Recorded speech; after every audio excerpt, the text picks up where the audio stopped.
Chers téléspectateurs, chers abonnés, bienvenue. Je vous salue tous avec amour et respect.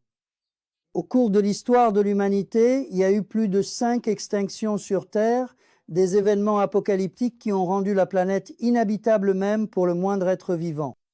La dernière extinction, qui a même causé la disparition des dinosaures, a été provoquée par une météorite d'un diamètre de plusieurs dizaines de milliers de kilomètres, tombée sur la péninsule du Yucatan au Canada. Après cette extinction, il a fallu des milliers d'années passées dans les profondeurs des grottes ou au fond des mers pour que la vie puisse reprendre normalement sur Terre. Le retour à la vie après ces extinctions s'est fait progressivement sur de longues périodes, conformément aux lois de la création de l'univers. Chers téléspectateurs, avant tout, j'aimerais partager avec vous les sujets que je vais porter à votre attention. En premier lieu, il s'agit de la mauvaise compréhension, de la mauvaise interprétation et du mauvais commentaire de l'ordre de notre Seigneur Kun Fiyekun, c'est-à-dire et cela est l'ordre Kun Fiyekun apparaît dans le Coran, dans la sourate Al-Baqarah, verset 117, la sourate Ali Imran, versets 47 et 59, la sourate Al-An'am, versets 19 et 73, la sourate Maryam, verset 35, la sourate Yasin, verset 82, la sourate Al-Mu'min, verset 68, ainsi que dans d'autres versets similaires. Dans tous ces versets, cela signifie « Dieu dit « soit » et le processus de création commence ». La particule « fait » indique que le processus de création a commencé, tandis que le verbe « yekunu » signifie que le processus de création débute.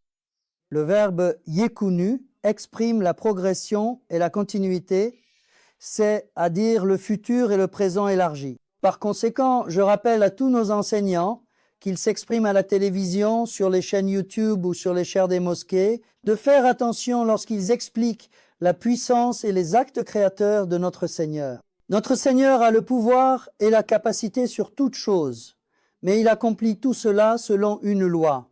Et ces principes sont ceux de la progressivité et de la gradualité du processus. Un autre point important que je souhaite rappeler est la réponse brève que je donnerai à une question qui m'est posée avec insistance par mes amis, mes connaissances proches ou lointaines. La question qu'ils posent à de nombreuses reprises est la suivante. Ils croient que les oppresseurs, les gouvernements injustes ou ceux qui font du tort aux familles, aux sociétés ou aux institutions recevront nécessairement leur châtiment de la part de Dieu dans ce monde. Mais quand cela arrivera-t-il? C'est la question qu'ils posent. Cette croyance, cette conviction est très importante non seulement dans la géographie anatolienne, mais aussi dans l'ensemble du monde islamique. Il existe même de belles maximes à ce sujet. Celui qui fait le mal le paiera, le mal ne reste pas impuni, Dieu néglige. C'est-à-dire qu'il reporte, donne du temps, mais il n'oublie pas, c'est-à-dire qu'il ne néglige pas. Celui qui agit en subira forcément les conséquences, il en paiera le prix. De plus, on considère et on croit que, du fait que des textes anciens de la Torah et de l'Évangile qui ont été altérés, corrompus, dont le sens a été détourné, ont été introduits dans les livres de hadiths et de tafsir. Il est également admis dans le Coran que des peuples et des sociétés, comme le peuple d'Ad, le peuple de Noé, les peuples de Tamoud et de Madian, ainsi que les propriétaires de jardins, les 2 propriétaires de domaines et les personnes ingrates, ont été détruits ou anéantis par divers types de calamités envoyées par Dieu parce qu'ils ne croyaient pas en lui ou qu'ils lui associaient des partenaires. Nous réaliserons, si Dieu le veut, des vidéos sur la destruction de ces sociétés en suivant l'ordre et conformément au Coran et à la Sunna d'Allah. Cependant, si nous ne construisons pas notre foi rationnelle et spirituelle sur des connaissances fondamentales, nous risquons, chers téléspectateurs, de calomnier le Coran nous-mêmes. C'est pourquoi il faut d'abord se demander, selon le Coran, qui est l'injuste. Et qu'est-ce que l'injustice? Commençons par donner quelques exemples. On appelle injuste, zalim, la personne, la famille, la société ou l'État, ou encore les institutions étatiques qui commettent l'injustice.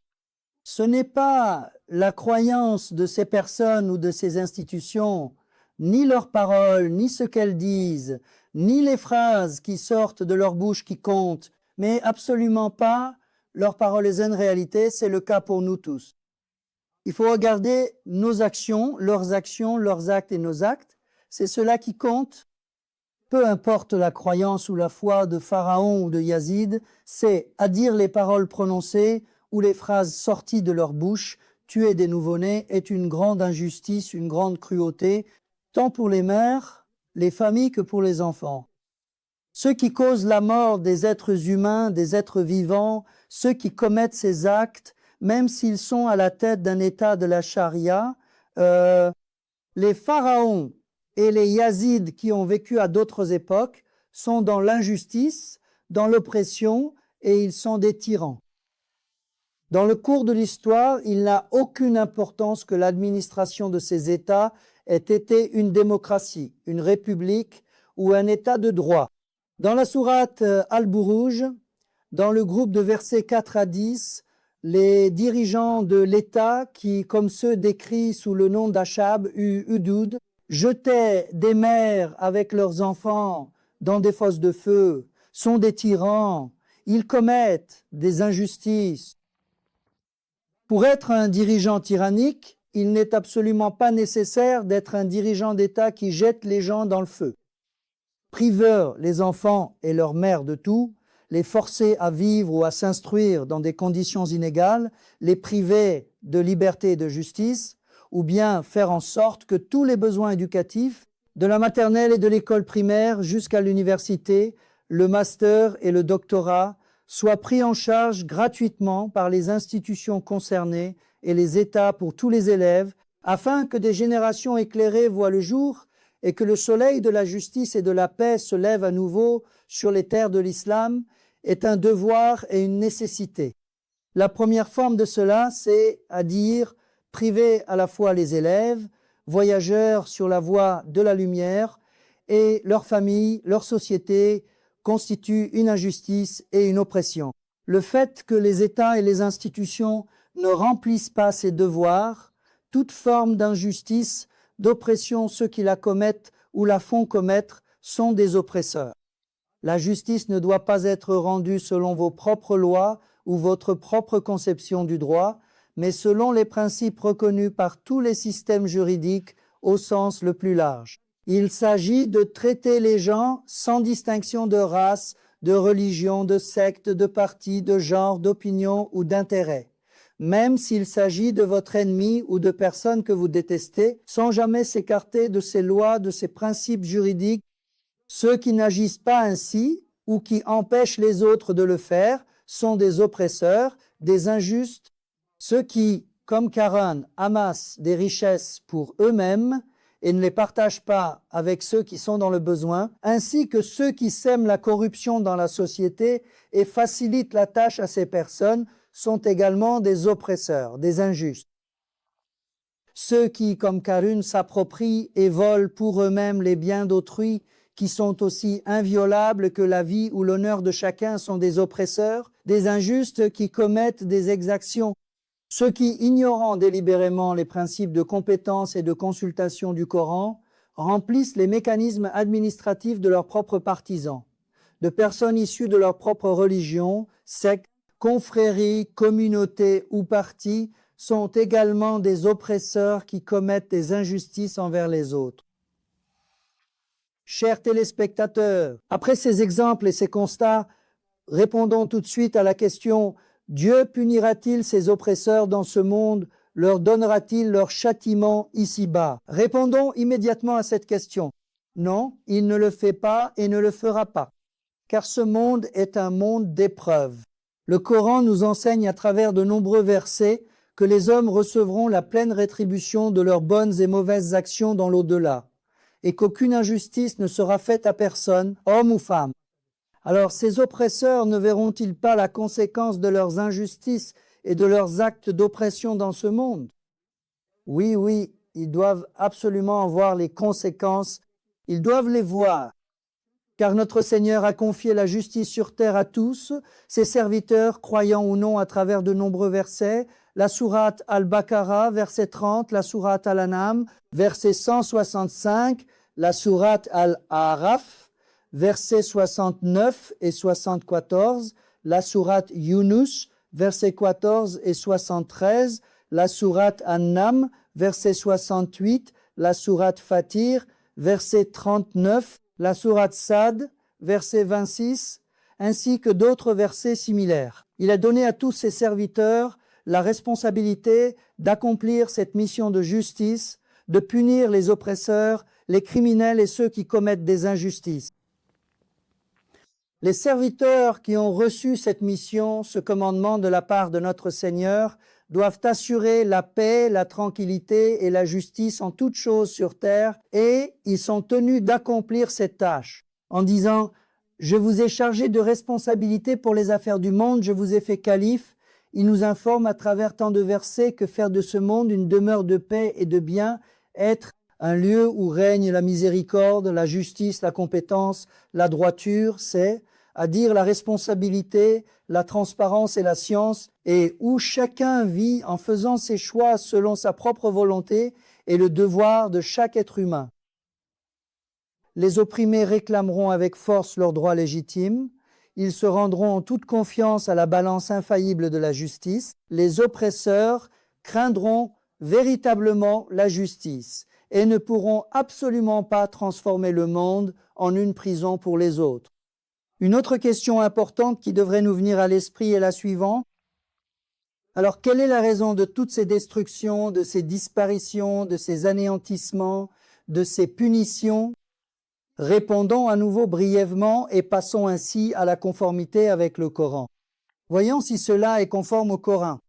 Notre Coran nous informe de la raison de ce qui nous arrive, c'est à dire des événements qui se sont produits tout au long de l'histoire de l'humanité, des leçons et des avertissements importants que nous devons tirer des récits des prophètes ou de la destruction des sociétés et de la nécessité de prendre les mesures nécessaires pour éviter de répéter ces erreurs et ces fautes. Prenons ensemble, à titre d'exemple, des illustrations coraniques que vous connaissez bien. Après la défaite de Uhud, les compagnons discutaient entre eux. Ils se demandaient comment une telle épreuve, une telle défaite avait pu arriver alors même qu'un prophète était à leur tête. Dans la partie concernée du verset 165 de la sourate Ali Imran, il est dit « Ô messager, dis-leur, cela vient de vous-même à cause de vos propres fautes. » Chers téléspectateurs, tirer des leçons et des avertissements des catastrophes naturelles et des malheurs, c'est pour trouver la vérité et agir correctement afin de ne pas répéter les erreurs. Cependant, les injustices que nous nous infligeons à nous-mêmes proviennent de nos propres défauts, de notre ignorance, du fait de ne pas confier les responsabilités aux personnes compétentes et du non-respect des principes fondamentaux que Dieu a établis pour la société à travers ses lois naturelles. Ce sont donc des conséquences de nos propres actes. Le Coran étant un guide de droiture pour les hommes, lorsque les principes envoyés pour les individus et les sociétés ne sont pas respectés, l'insécurité, l'injustice, l'absence de concertation, le manque de compassion et le sectarisme en sont les conséquences. Tôt ou tard, ces maux consumeront et détruiront les individus, les familles, les sociétés et les États, engendrant des troubles internes, des divisions causées par la haine et la rancœur entre citoyens, ainsi que des luttes de pouvoir. Le Coran éclaire cette réalité, il guide ainsi dans la sourate Ibrahim, versets 42-43. Dans le verset « Parce qu'ils ont agi à leur propre détriment » sourate Hud, verset 101. Dans le verset, il est dit « Et nous ne leur avons pas fait de tort, mais ils se sont fait du tort à eux-mêmes, ils ont agi à leur propre détriment », ce qui a un sens similaire dans la sourate At-Tawbah, verset 70, et la sourate Al-Ankabut, verset 40. Le verset sourate Fusila, verset 46, le verset sourate An-Nisa, verset 40, sourate Al-Kaf, verset 49, sourate An-Nal, verset 20, 318. Le verset Sourate Az-Zukhruf, verset 76, Sourate Al-Imran, verset 117, dans lesquels l'humanité est avertie à plusieurs reprises et guidée. Chers téléspectateurs, en partageant avec vous une dernière loi fondamentale, nous arrivons à la fin de notre vidéo.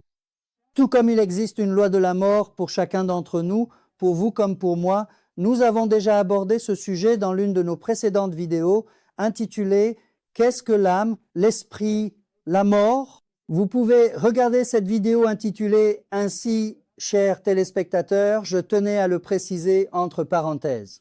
Après avoir exprimé cela, comment survient la mort chez l'être humain? C'est lorsque le cœur, qui est le centre du système circulatoire, les poumons, qui sont le centre du système respiratoire, et notre cerveau, que ces trois organes accomplissent ensemble leur dernière fonction, ou encore il a été découvert qu'il existe un gène de la mort dans notre corps. Si ma mémoire est bonne, c'est un scientifique qui a reçu un prix en 2011 qui a mis cela en évidence. Même si nous ne menions aucune vie déséquilibrée ou incorrecte, même si nous nous alimentions de façon équilibrée, même si notre corps était en parfaite santé, en réalité, les gènes de la mort finiront par s'activer. Après un certain âge, nous commencerons à avancer pas à pas vers la mort. Il y a aussi un troisième point qui concerne notre destinée, l'échéance de notre mort.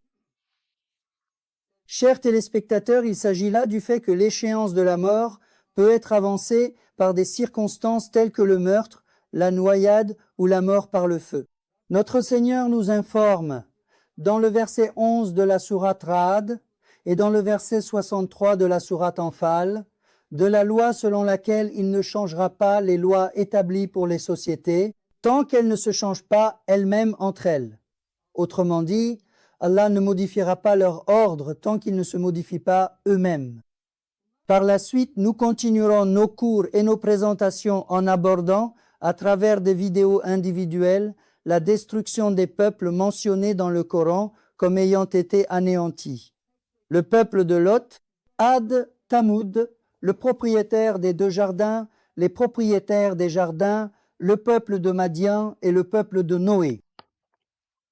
Nous verrons ensemble que ces troubles ont parfois conduit à des guerres, parfois à des divisions qu'ils ont créées eux-mêmes à leur propre détriment, et parfois à leur disparition par l'introduction de virus et de maladies dans leur société à cause de leur mode de vie erroné. En d'autres termes, nous constaterons ensemble que l'humanité prépare elle-même sa propre disparition, sa propre fin, par ses propres comportements. Chers téléspectateurs, si vous pensez que ces informations sont utiles, n'oubliez pas de vous abonner à nos chaînes YouTube, Gelishim Media TV et Groot Media International, d'activer les notifications, de regarder nos vidéos et de les partager avec vos proches. En rappelant que notre prochaine vidéo portera sur la destruction du peuple de Lot, expliquée conformément à la tradition divine et en priant notre Seigneur pour que vous puissiez éliminer tout mal, toute injustice et toute oppression grâce aux institutions et systèmes que vous avez mis en place et faire de ce monde une terre de paix, je vous souhaite que l'amour ne quitte jamais votre cœur et que le sourire ne disparaisse jamais de votre visage. Je vous confie à Dieu en souhaitant que tout se passe selon vos désirs et que votre cœur reste toujours ouvert à la révélation.